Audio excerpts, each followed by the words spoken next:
Hello everyone, welcome to stock market update. आज हम लोग बात करने वाले हैं म्यूचुअल फंड और म्यूचुअल फंड के एसआईपी के बारे में।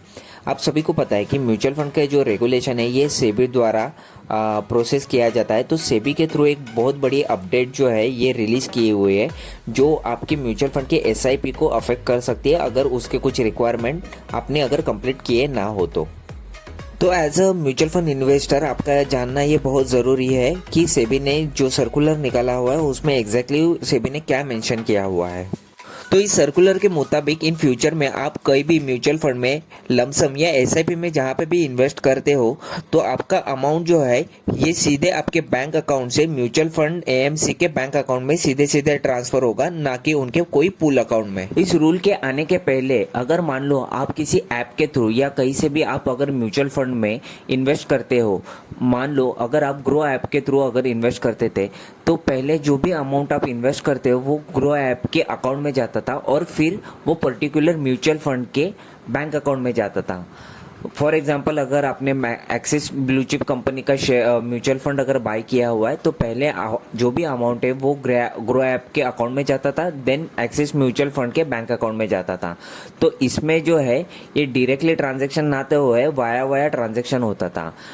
इस वजह से बहुत बार क्लाइंट को जो है ये एनएवी सेम डे की ना मिलते हुए दूसरे दिन की मिलती थी।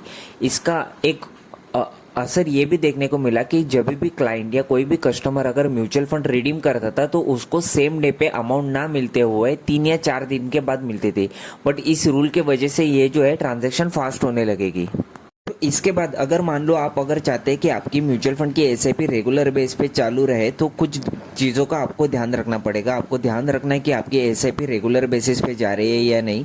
म्यूचुअल फंड के फंड हाउस के थ्रू अगर कोई मैसेज वगैरह आता है वो आपको ध्यान से ऑब्जर्व करना है। उनको जो भी केवाईसी के डॉक्यूमेंट्स अगर रिक्वायर है वो आपको प्रोवाइड करना है। बहुत बार शायद से उनको ये नैच मैंडेट लग सकता है। नैच मैंडेट एक जो अथॉरिटी लेटर होता है जिसके थ्रू आप अथॉरिटी देते हैं बैंक्स को और फंड हाउसेस को कि वो आपके अकाउंट से जो है एवरी मंथ जो है सर्टन अमाउंट ऑफ एसआईपी यानी 1000 रुपीज़ या 2000 रुपीज़ जो भी आपने दिया हुआ है वो रेगुलर बेसिस पे प्रोसेस हो और कहीं पे भी आपकी एसआईपी जो है ये स्टॉप ना हो। तो इन चीज़ों का आप ख्याल रखें। अगर आपकी एसआईपी अगर रेगुलर बेसिस पे डिडक्ट हो रही है तो आपको वरी करने की ज़रूरत नहीं। बट अगर आपकी एसआईपी रेगुलर बेसिस पे नहीं जा रही है तो बेटर है कि आप आपके नियरेस्ट एएमसी के ऑफिस में या म्यूचुअल फंड हाउस में आप विजिट कीजिए। तो उसके थ्रू जो है ये रेगुलर बेसिस पे आपकी एसआईपी जो है ये कंटिन्यू बेसिस पे जा सकती है। म्यूचुअल फंड की ये इंपॉर्टेंट अपडेट आपके दोस्तों के साथ शेयर कीजिए। अगर वीडियो को अभी तक आपने लाइक नहीं किया तो लाइक कर दीजिए और यूट्यूब चैनल को हमारे सब्सक्राइब कर दीजिए। तो आज के लिए इतना ही। Thank you so much.